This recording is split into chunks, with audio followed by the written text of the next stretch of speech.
Okay, this is lesson 27 of module 4 for 8th grade math. We're going to be talking about the nature of solutions to a system of linear equations. So in the last lesson, you learned that if two lines have the same slope, then those lines are parallel, and what we know from parallel lines is that they never intersect. So those systems would have no solution. So what you're going to do is look at these three in preparation for this lesson and determine what is the nature of the solution to these systems of equations. Okay, so go ahead and pause the video, work on that, and then come back and we'll discuss it. Okay, so if you've worked on these three exercises, hopefully you have been comparing the slopes of these equations and looking at the y-intercepts and thinking about how they would graph on the coordinate plane. So if we look at exercise 1, if I take that first equation, the second equation I can see the slope and the y-intercept, but the first equation is in standard form, and so what I'm going to do is just convert it through using properties of equality into slope-intercept form. So I'm doing it step by step here. First I subtracted the x term from both sides, and then in the next step I rearranged so the x term is first, and now dividing through by 4 I get the equation in slope-intercept form, and I can see that these two equations do have the same slope, -3/4 here and -3/4 up here. So they have the same slope, but they have different y-intercepts. In this case it's 1, over here it's 5/4. So these would graph as parallel lines. Same slope, different y-intercept. They're parallel lines, they will never intersect. Therefore, there is no solution to these equations. There is no ordered pair that would satisfy both equations, make both equations true. Therefore, there is no solution to this system. Okay, so let's look at the second one. So for the second one, neither of these are in slope-intercept form. So instead of working through it in the interest of time, hopefully you've done this. The first equation becomes y is equal to -7/2 x minus 2. The next equation is y is equal to x minus 5. So clearly these two equations have different slopes, -7/2, and this one has a slope of 1. Once I know they have different slopes, it doesn't even matter what the y-intercepts are. They are going to intersect in one point in the plane.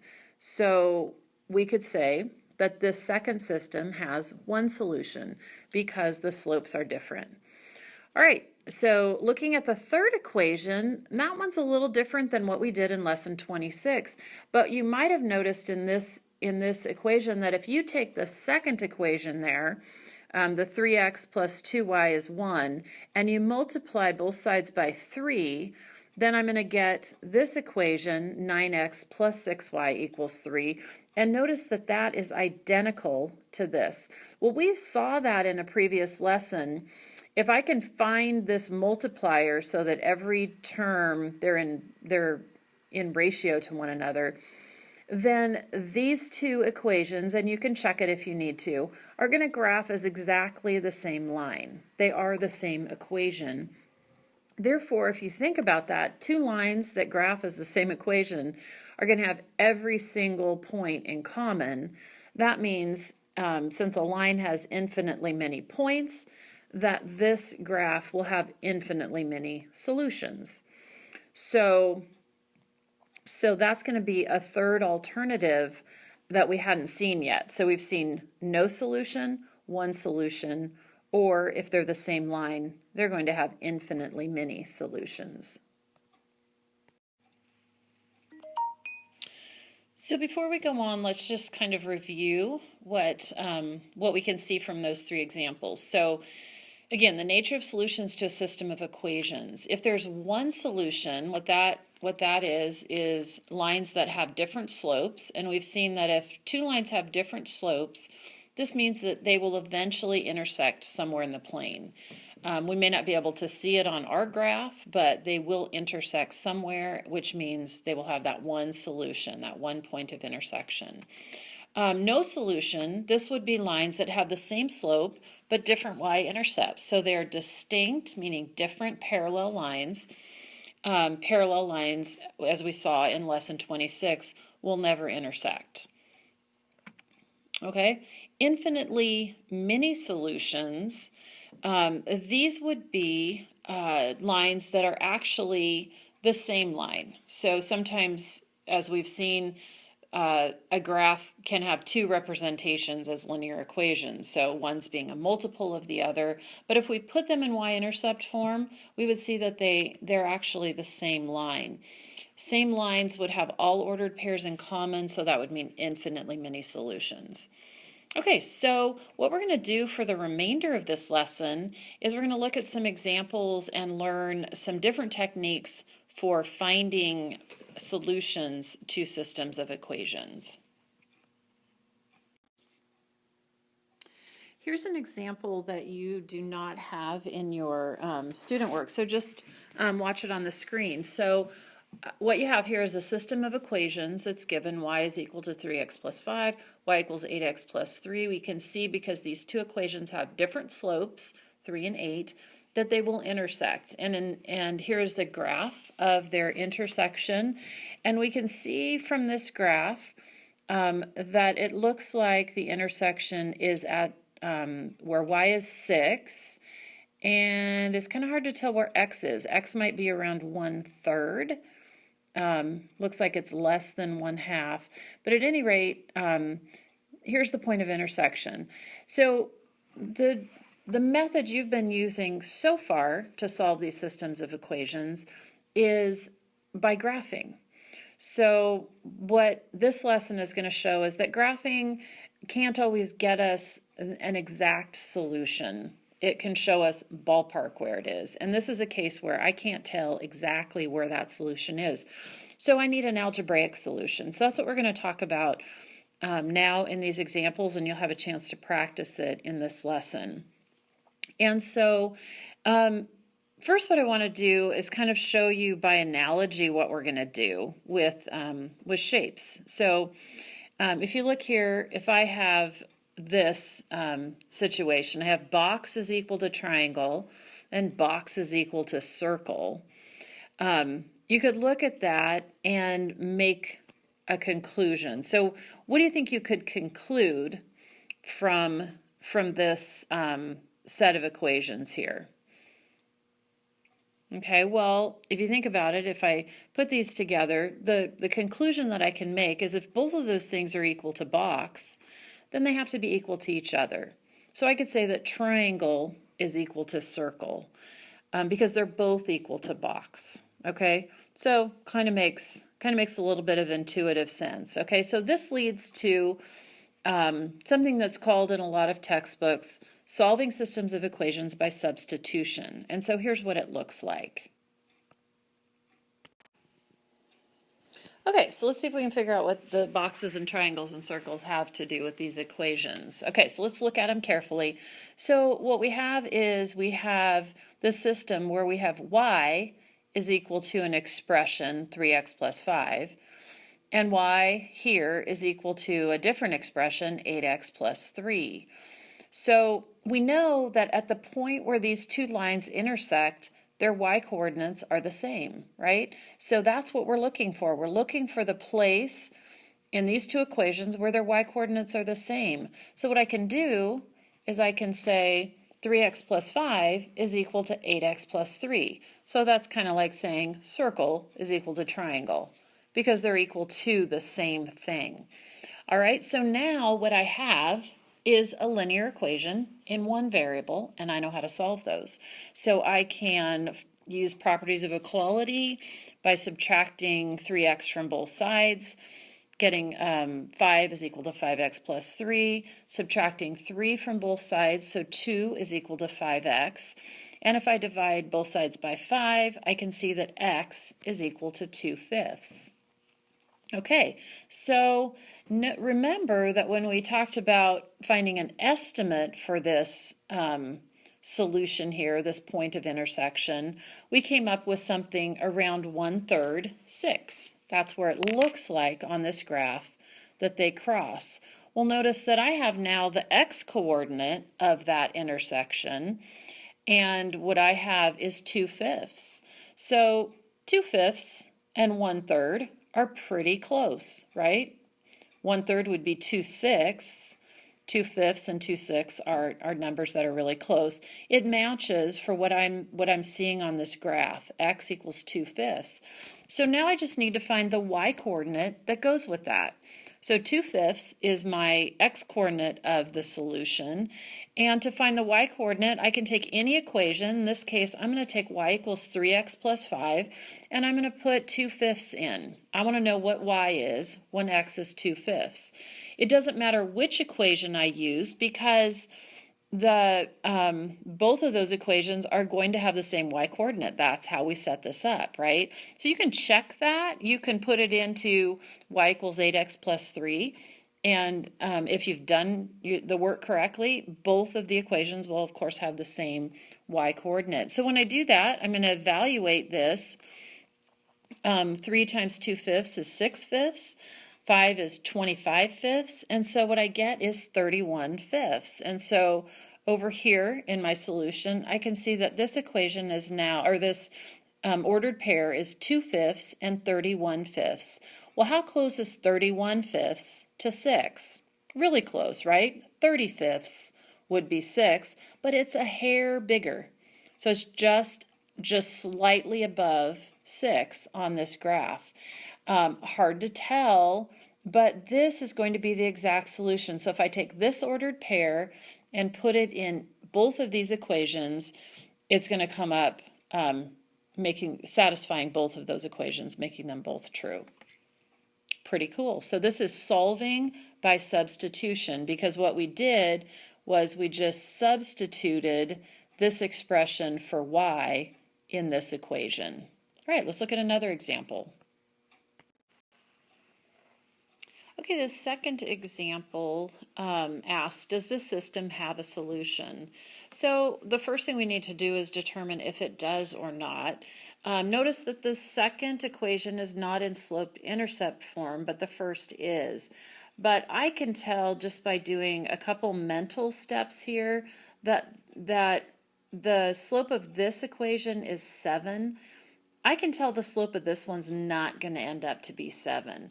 So I would say that because the slopes are different, that this system of equations will have one solution. And I'm going to go about finding it without graphing them. So what I'm going to do is use substitution in a slightly different way. So I'm going to rewrite this second equation. The second equation says 2 times y minus 4x equals 10. So what I've done is I've left this parentheses for y. So 2 times y minus 4x equals 10. And I'm going to put in, instead of y, I'm going to put in this expression for y, because I know that y is equal to 7x minus 2. I can put 7x minus 2 in for y in that equation. So when I do that, now notice I have this equation, one equation with one variable, only x, because I've substituted a different expression for y, and I can solve this. So first thing I'm going to do is use the distributive property, and 2 times 7x gives me 14x, 2 times negative 2 is negative 4. So I've got 14x minus 4x is 10. I can simplify by combining these like terms. 14x and a negative 4x is 10x minus 4 is equal to 10. And now I'm going to use properties of equality. I'm going to add 4 to both sides, and that gives me 10x is equal to 14. So notice I'm narrowing in on what my x-coordinate is going to be for this solution. So dividing both sides by 10, I get x is equal to 14/10. And always like to simplify that because it makes it easier to think about. X is equal to 7/5. So what I know now is that the x-coordinate that is the intersection of these two lines is equal to 7/5. So all I need to do now is find my y-coordinate. So I like to pick the simplest equation for that. I could pick either of them. And I'm going to put in my value that I got for x of 7/5. So I've used this equation, y is equal to 7x minus 2. Instead of x, I substituted 7/5, which I know is that coordinate. So this is going to give me the y-coordinate that goes with it. So 7 times 7/5 is 49/5. And I've at the same time written 2 with a denominator of 5. So 2 is equal to 10/5. So y is equal to 49 minus 10 over 5, or 39/5. And that can't be simplified. So what I know is that this ordered pair, where x is 7/5 and y is 39/5, is a solution to both of these equations. Now, to be sure and check it, I would probably want to plug it into this equation and make sure that it satisfies both of those. Or I could check it by doing a rough graph and looking to make sure that the solution is, 7/5, 39/5. So this is about 1.5. This is almost 8. So if my graph looked like a solution was at around 1.5, 8, then I would be fairly certain that my result is correct. So here you go. Here is the graph of that system of equations. The purple would be the graph for 7x minus 2, y equals 7x minus 2. You can see the y-intercept down here, slope of 7, and so that's the purple graph. The second graph, 2y minus 4x equals 10, because this is not in standard form, but close. Graphing by intercepts was easier for me, so I found the x-intercept and the y-intercept and graphed it. So let's look at where this intersection is. So we said it should be at about 1.5, because 7/5 is between 1 and 2. So I can see that my x coordinate of this solution is definitely between 1 and 2, and that this should be almost 8, because 40/5 would be 8.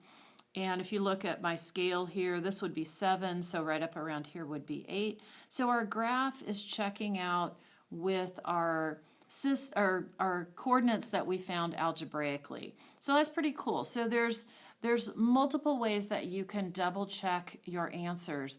And so you can see why by graphing this would be really hard to come to the exact solution if I needed it. If I didn't need just a ballpark, I need to use some other method besides graphing, unless I'm graphing very, very accurately. Okay, so let's look at one more example and then we'll go to the exercises.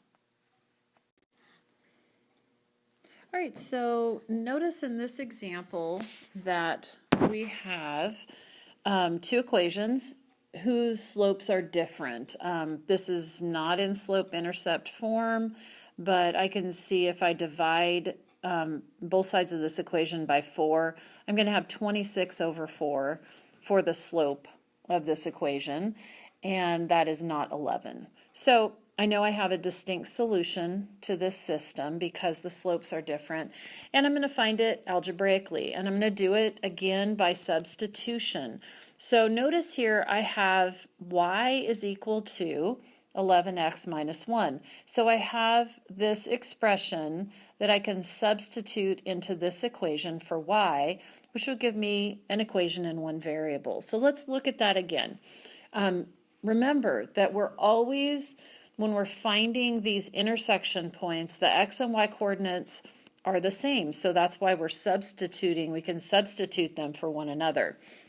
And we want to do it in the most efficient way possible. So in this case, I'm going to take this first equation and rewrite it, leaving a space for x. So I have room here for, I could just put y in here, that's true, but I have this expression 11x minus 1 that I can substitute for y. So I'm going to drop it in to that equation and get, I'm going to drop that 11x minus 1 right in here.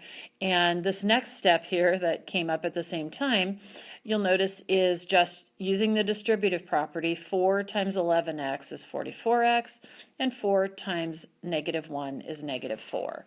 So I've got this equation that I'm on my way to solving. So I know how to do this. And I'm going to use properties of equality, subtract 26x from both sides, which gives me 18x minus 4 on the left is equal to 4 on the right, because the 26x drops out over here. 44 minus 26 is 18. Okay, so now I've got 18x minus 4 is 4. I'm going to add 4 to both sides, and I want to say something here. I have been doing this a long time, and I still write out every step because it just eliminates errors and assumptions that I make if I don't do that. So I'm writing this out, and I encourage you to do the same. You don't always have to write these steps out, but think through it. Okay, I'm adding 4 to both sides. I get 18x equals 8. Dividing both sides by the coefficient of x, which is 18, so I can get x by itself. I get x is equal to 8/18, which simplifies to 4/9. Because I'm going to maybe graph these or plug them into, I'm going to have to use this result. I want it in the simplest form possible. These are the same thing, but this is simpler to work with. Okay, so now I know that 4/9 is the x-coordinate of my solution to these equations. So now I can pick whichever equation up here I want to put in 4/9 for x and solve for y. I'm choosing this one because it's easier. Over here, this is a more involved, is not going to be that much harder, but I'm lazy, so I'm going to pick the easiest one. So now I want to put in 4/9 in place of x into that equation, and now I'm going to solve for y. So all I have to do now is just simplify this. So 11 times 4/9 is 44/9. 1 is equivalent to 9/9. So I can see that my y-coordinate is going to be 35/9. And so I want to, since that is the solution, the x and y coordinates of our solution, we want to write it as an ordered pair. So the x-coordinate is 4/9 and the y-coordinate is 35/9. And again, I could check that by graphing if I was asked to, or if I wanted to verify that my solution is correct. The other thing I could do is just go back and put that ordered pair into both of these equations to make sure that it's a solution to both.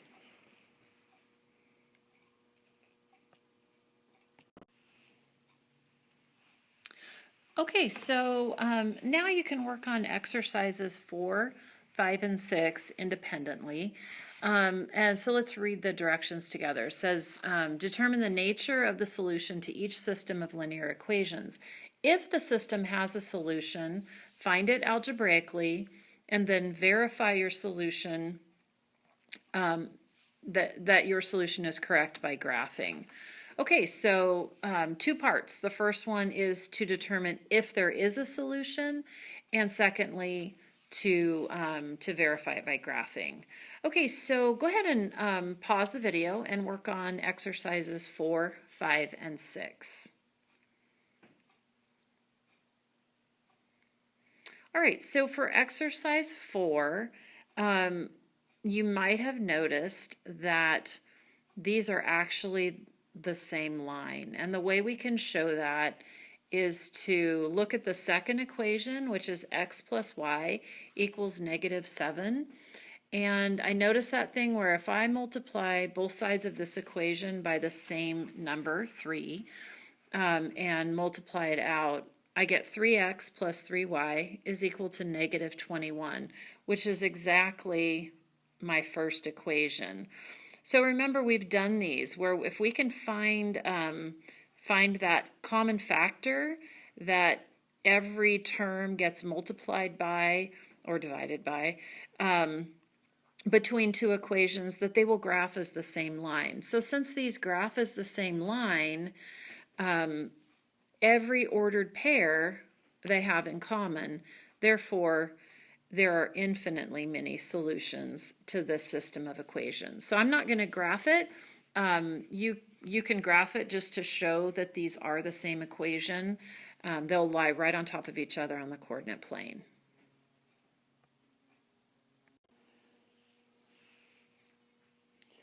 Okay, so for exercise 5, we want to first determine whether there is a solution to this system. So as I look at these two equations, I notice that the first one, I can see the slope is 3 over 2. The second one, I can't see the slope, but doing one little mental step, I can see that that slope's going to be 1/3. So if these two equations have different slopes, then they're going to have only one solution. So let's look at that, putting it into slope-intercept form. Again, like I said, I can see this equation has a slope of 1/3 and a y-intercept of 2/3. So definitely they are distinct lines and they will intersect in one point. So they have one solution.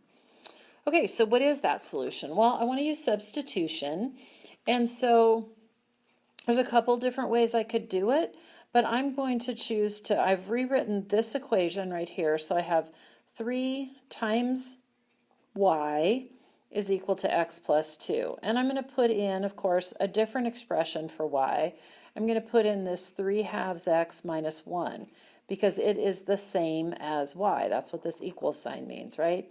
So I can fill in there 3 times the quantity 3/2 x minus 1 is equal to x plus 2. And continuing on, if I use the distributive property, I get 9/2 x minus 3 is equal to x plus 2. Multiplied everything in that parentheses by 3. Now, if I add 3 to both sides, I'm trying to get x by itself. So that's going to be my first step, is to get the constants on the same side. So adding 3 to both sides, I end up with 9/2 x is equal to x plus 5.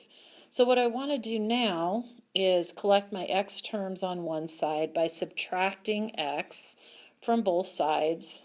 And that's going to look like 9/2 x minus x is equal to 5. And to combine these two terms, I'm going to add their coefficients, or in this case, it ends up subtracting. So this is a coefficient of -1 here. So I've got 9/2 minus 1 times x is equal to 5. And 9/2 minus 1 is 9/2 minus 2/2, or 7/2. So I have 7/2 x equals 5. In order to get a coefficient of 1, we want to multiply both sides by the reciprocal of 7/2. So I want to multiply both sides by 2 7s. So when I do that, I get 1x is equal to 10 7s. 5 times 2 is 10 over 7. So now I know the x coordinate of my solution, and that is 10 7s. So the only thing left for me to do is to find out what the y coordinate would be. And so plugging into one of the equations up here, and I'm choosing the top one, y equals 3/2 x minus 1.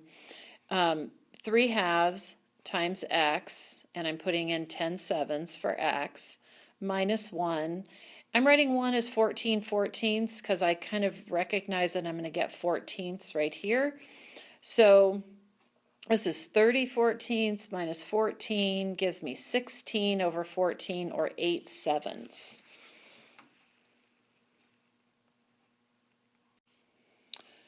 So my solution is the ordered pair where x is 10 7s and y is 8 7s. So what I want to do next is look at that on a graph. Okay, so here are these two equations graphed, and we can see where they intersect. So let's kind of analyze our point of intersection. So I can see here 10 7s is between 1 and 2. It's about 1.5. So between 1 and 2 would be my x value. And if I follow that up, I see that that coincides with where these two lines are crossing. And then my y value is 8/7, was just a little bit greater than 1. And I can follow that across and see that that is the y coordinate of that intersection. So the graph matches my algebraic solution. And so that's a double check on my work.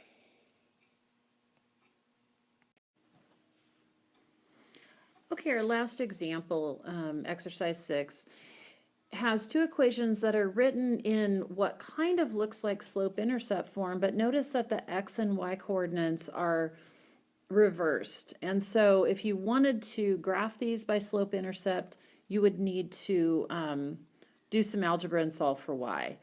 But we don't really need to do that for our purposes here of finding a solution. We can see by looking at this that these graphs are going to have different slopes. And it has to do with the coefficients of the x and y. So if I solved both of these for y, I would definitely get a different coefficient for x on both of those, meaning they have different slopes, meaning that there will be one solution to this system. Okay, so since there is one solution, I'm going to go about finding that by substitution. And notice that since I have these equations given to me the way they are, x equals this expression and x equals another expression. Remember, with the boxes and triangles and circles, I can set these two expressions, 12y minus 4 and 9y plus 7, equal to one another because of the fact that the x value is going to be the same at my intersection point on where these two lines intersect. So since the x's are the same, I can set these equal to one another. And now I have an equation in one variable. This time I'm solving for y, but it's the same process. So subtracting 9y from both sides, I get 3y minus 4 is 7. Adding 4 to both sides, again using properties of equality. Now I'm going to divide both sides by 3 and get that my y coordinate of the intersection is going to be 11/3. So I'm going to take that 11/3, plug it into the simplest equation that I see up here. They're both fairly simple, but I'm going to plug that 11/3 in. So my x coordinate is going to be 9 times 11/3 plus 7. So all I have to do is simplify that to know what x equals. I'm noticing a common factor here that I want to cancel out of 3. So this just make this multiplication a little simpler. So I get 33 plus 7, and that simplifies to x is equal to 40. So I want to put my these values that I found into an ordered pair. X is 40, y is 11/3, and that's going to be my intersection point for these two. Okay, so now if you graphed these, you would see this. And we can check our intersection point out here. The x-coordinate is 40, and the y-coordinate is 11/3, which is just shy of 4. 12/3 would be 4, so our graph checks out. Again, be careful when graphing this because 12 and 9 are not the slopes. Because these are not solved for y. So my suggestion, if you had trouble graphing this, would be maybe to either put it in slope-intercept form, y equals mx plus b, or just pick a couple points. Pick a couple points that you can find and draw the lines. But notice you need to make your scale kind of, different on the x-axis so that you can fit it onto a reasonably sized graph. But this was a clue as to how you needed to scale your graph to be able to see this. So at any rate, you can check your graph against this one and go on. Okay, so for this this last exercise, we're asked to write a system of equations with the point 4, -5 as the solution. So there would be many, many answers to this that could be correct. But what you want to make sure is that you've written a system that only has one solution, so you can't just write two equations that are the same line, because that would have infinitely many solutions. And this says as its solution, so that means there's only one solution. And you need to make sure that, of course, 4, -5 solves both of your equations. So I'm just going to walk you through kind of my thought process, and I would love to hear what your thought process is on this exercise. So I thought, well, one of the simplest equations I can write is x plus y equals some number.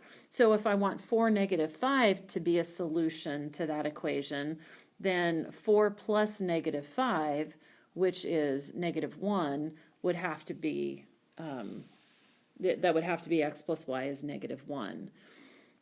So that would be one equation that has 4, -5 as a solution, as one of its solutions. And to get my second equation that has 4, -5, I just decided to change up the coefficient of x. By doing that, I'm going to ensure that this equation has a different slope.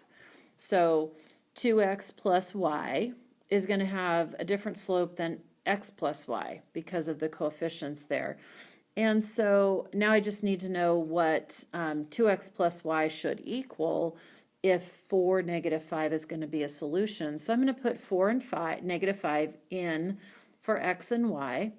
And when I do that, I see that 2 times 4 is 8, plus -5 is equal to 3. So now I know that the equation 2x plus y equals 3 also has 4, -5 as its solution, as one of its solutions. And so now I have a system. Both of these equations have 4, -5 as a solution, so that has to be their intersection point. And since they have different slopes, then I know that there's only one point of intersection. And so I sketched a real simple graph just to show that they have different slopes and that they do intersect at 4, -5. So those are my two equations. Of course, you can see that there are many, many lines that can go through 4, -5. There's infinitely many lines that will go through that point right there. And so I just need to make sure my two lines aren't the exact same line. All right, so good luck with that. That's kind of a challenging exercise, but I encourage you to kind of persevere, stick with it, and see if you can come up with a system that has 4, -5 as its solution. All right, you can read through the lesson summary on your own. You have it in your student book. It talks about the nature of solutions, so that they can have, systems can have a unique solution, that's a different way of saying one solution, no solution, or infinitely many, and the conditions for that we talked about. And it also outlines the substitution method for solving a system of equations. We're going to see a couple other algebraic methods for solving systems, but in this lesson we practiced the substitution method. So good luck with that on your problem set and exit ticket, and we'll see you back here for lesson 28.